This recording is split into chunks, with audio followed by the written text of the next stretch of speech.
Chair. The Health Advisory and Recovery Team have raised consistent concerns about a number of possible side effects from the vaccines, including myocarditis, lower levels of general immunity amongst children, and negative impacts on pregnant women. What assurances can you give on the safety of the vaccines, including the most recent bivalent versions? Yes, so, I mean, this is a crucial issue, and it's a point that I think needs to be made repeatedly.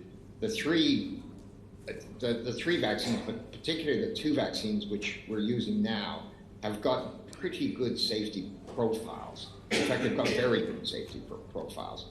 That does not mean they're not without some very minor issues, but that need to be tracked, obviously. But for the moment, they look very safe. The biggest issue with the RNA vaccines, in my view, is the incidence of myocarditis, particularly in young males aged 15 to 30, which was observed very early on, originally by the Israelis, and everyone's replicated it.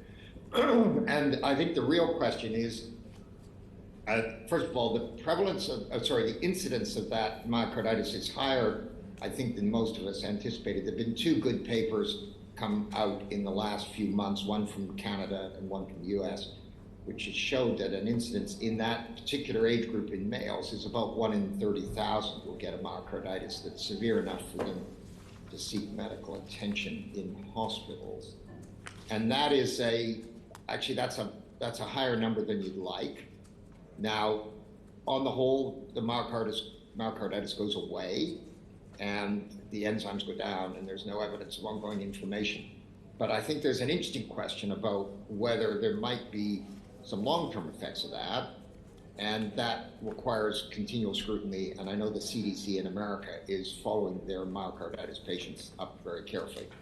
My view is it's probably going to be benign over time, but when it relates to safety of any of these interventions, including drugs and vaccines, you can never be too careful. So I think keeping a high level of scrutiny about that is very important.